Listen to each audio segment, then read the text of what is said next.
اصل میں over all جو ہماری سوسائٹی میں اس کی بات کرنے لگا، اور ویسے انسانی جبلت میں حسد ہے، حابیل قابیل سے چلا، یہ کوئی ایک دن کا کام نہیں ہے، یہ انسان کی سرشست میں ہے۔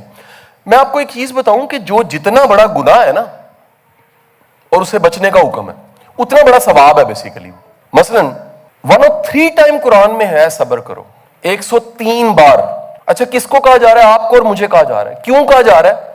اس لیے کہا جا رہا ہے 103 ٹائم کیونکہ بائی ڈیفالٹ ہمارے بنانے والی ذات جو ہے، یا آج کی ماڈرن سائیکالوجی اینتھروپولوجی جو بتا رہی ہے انسان کے بارے میں کہ انسان طبیعتاً بے صبر ہے، یعنی بائی ڈیفالٹ ایک پرابلم ہمارے ساتھ ہے کہ ہم میں صبر نہیں ہے۔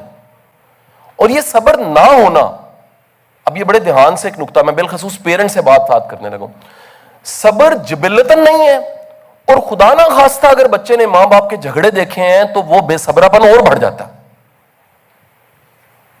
یعنی کرمنل ہونے کا جو چانس ہے۔ کرمنل کا مطلب کیا ہے؟ ایک آرگینک گروتھ ہے کہ آج ایفرٹ کریں گے اور 10 سال بعد رزلٹ ملے گا۔ شارٹ کٹ کیا ہے؟ آج میں ایسا کوئی ٹرک کروں کہ فوراً کچھ پیسے آ جائیں، بعد کی بات دیکھی جائے گی، یہ جلد بازی ہے۔ شارٹ کٹ جو ہے یہ اپروچ بیسیکلی فراڈ کی اپروچ ہے۔ بڑے دنیا میں مارش میلو افیکٹ اگر آپ نے پڑھا ہو گوگل کیجئے گا، کلاسوں میں تجربے کیے گئے ہیں بچوں پہ، ڈھونڈا گیا ہے وہ بچے جو بے صبرے زیادہ ہوتے ہیں وہ بچے فیوچر میں کرمنل بن جاتے ہیں، نشہ کر رہے ہوتے ہیں، جیلوں میں ہوتے ہیں، وہ جن میں تھوڑا صبر ہوتا ہے۔ صبر کا مطلب کیا ہے؟ دی میننگ آف صبر از کہ آپ کے پاس جو دو آپشنز تھی نیچر کی طرف سے، ایک تھی ریئیکٹ کرنے کی اور دوسری آپشن تھی رسپانس کرنے کی۔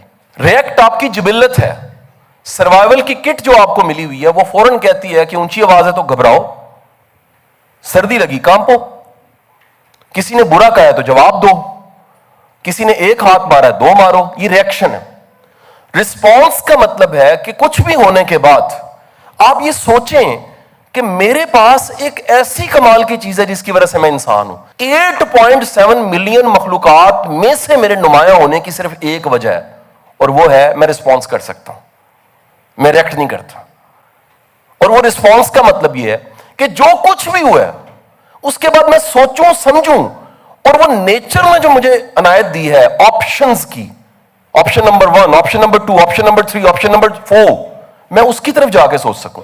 میں آج کل میری ایک نئی اسائنمنٹ ہے گورنمنٹ نے مجھے دی ہے، میں جیلز میں جاتا ہوں، تو دونوں جیلز کو میں نے پہلے بھی جاتا تھا لیکن اب ایک NOV کے طور پہ جاتا ہوں، تو جیل میں مرڈر کرنے والوں سے میرے ہمیشہ یہ سوال رہے ہیں، وہ وجوہات جس کی وجہ سے انہوں نے کسی کو گولی ماری ہوتی ہے، کسی کا گلا کاٹا ہوتا ہے، مجھے وہی وجوہات آپ کی اور میری زندگی میں ملتی ہیں لیکن ہم نے درگزر کیا ہوتا۔ یعنی ایک ہی واقعہ ایک کے ساتھ ہوا، وہ کرمنل ہو گیا، اس کو پھانسی مل رہی ہے، اور 9 نے یا درگزر کیا یا دل میں رکھ لیا یا کینہ یا بدلہ لوں گا یا میں بڑے بھائی کو بتاتا ہوں۔ ان آپشنز پہ چلے گئے۔ انسان کا سب سے بڑا کمال یہ ہے کہ وہ ہمیشہ آپشنز میں سوچتا ہے۔ یہ آپشنز میں سوچنا، آپشن نمبر 1، یہ اتنی آپشنز میں، پاسبلٹیز میں سوچنا، جس پہ دنیا میں سب سے زیادہ جو کام کیا نا بدر بھائی، وہ کام کیا ہے ایڈورڈ ڈی بونو نے۔ He is the guru of lateral thinking and creative thinking. وہ کہتا ہے کہ انسان واحد مخلوق ہے جس کی گروتھ کی وجہ یہ ہے کہ اس نے ہمیشہ پلان کیا کہ اگر آندھی آ گئی ہے تو بچنا کیسے، طوفان آ گیا کیسے بچنا، درندے سے کیسے بچنا۔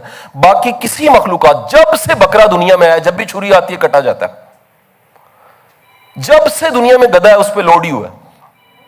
کبھی نہیں ہوا کہ جناب 5 بطخیں بیٹھ کے سوچیں کہ ہمیں گولڈ لیف کا سگریٹ ایجاد کرنا چاہیے، یا جناب سارے کے سارے جو ہے نا جی، وہ کینیڈا کے کہہ لیجئے جو ہے ہرن، وہ کہیں ایک ایونٹ ہونا چاہیے اور قاسم علی شاہ کو بلانا چاہیے۔ یہ کبھی نہیں ہوا کسی مخلوق، یہ واحد مخلوق ہے انسان جس نے آپشنز میں سوچا، جس نے آنے والے چیلنج سے پہلے وہ کچھ ہوتا ہے، آنے والے چیلنج کے بعد وہ کچھ اور ہوتا، اس کی کیپیسٹی بلڈنگ ہو جاتی ہے۔ ہماری جو جبلت ہے، میں نے صرف جلد بازی سے بھی بات شروع کی تھی، 103 ٹائم وہ کہہ رہا ہے، اچھا انعام کیا دے رہا ہے؟ وہ کہہ رہا ہے تم صبر کرو، سب سے بڑا انعام میں تمہارے ساتھ ہوں گا، ان اللہ مع الصابرین۔ وہ کہہ رہا ہے اچھا تم صبر کرو، ڈیل کر رہا ہے نا، وہ آپ سے کہہ رہا ہے یار صبر تو کرو، صبر کرو، اگر تم صبر کرو گے تو پھر کمال کیا ہوگا، مشکل آسان ہو جائے گی۔ اچھا تم صبر کرو، اگر تم صبر کرو گے تو مشکل میں آسانی پڑی ہے، جس پہ ہمارے گرو کا جملہ یہ ہے کہ خط آتا ہے اس پہ دکھ لکھا ہوتا ہے، کھول کے دیکھیں خوشی ہوتی ہے۔ ہمیں خبر نہیں ہوتی کہ زندگی کی کتنی ٹریجڈیز کا بعد میں معنی جو بنتا ہے وہ کیا ہے؟ وہ بلیسنگ ہے. ہمیں لگ رہا ہوتا ہے جو ابھی ہو رہا ہے وہ غلط ہے, کیا پتا اس میں سے کوئی معنی نکلے, اور کیا پتا ہمیں آج جو بڑا اچھا لگ رہا ہے بعد میں وہ گلے پڑ جائے. ہمیں نہیں خبر ہو رہی ہوتی. ٹرین کی ٹکٹ چھوٹ جائے ہم کہتے ہیں بد قسمت ہے, اس کا حادثہ ہو جائے اسی لمحے ہم کہتے ہیں وی آر لکی, بچ گئے. سو یہ جو جبلت میں چیزیں ہیں اس میں ایک چیز ہے حسد. حسد کا مطلب کیا ہے؟ حسد کا مطلب یہ ہے کہ آپ نے اللہ کی جو تقسیم تھی, ایک اللہ نے تقسیم سوچی تھی کہ میں نے پوری کائنات چلانی ہے, 7 ارب لوگ ہیں, اس میں ہر بندے کا ایک رول ہے, اس نے نصیب کو تقسیم کیا تاکہ نظام چل سکے. آپ نے جو اس کی مرضی تھی, اللہ کی مرضی اور تقسیم تھی, اس پہ اعتراض کر دیا. یہ میرا اعتراض ہے. اب آپ ایک لمحے کے لیے سوچئے کہ گھر میں والد کوئی تقسیم کرے, والدہ کچھ تقسیم کرے, اعتراض کریں تو کوئی بڑی بات نہیں, وہ مالک ہے, وہ جاننے والا ہے. اس کی تقسیم پہ اعتراض جو ہے وہ شرک سے کم نہیں ہے. اس لیے حسد اتنا بڑا گناہ ہے کہ اللہ کے رسول نے فرمایا یہ نیکیوں کو ایسے ہی کھا جاتا ہے جیسے ڈرائی لکڑی ہو, اور اس کو اگر آگ لگ جائے تو وہ جل کے بھسم ہو جاتی ہے. تو آپ کی جو اپنی نیکی ہیں اس کو یہ ایسے کھا جاتا ہے جیسے لکڑی کو آگ کھا جاتی ہے.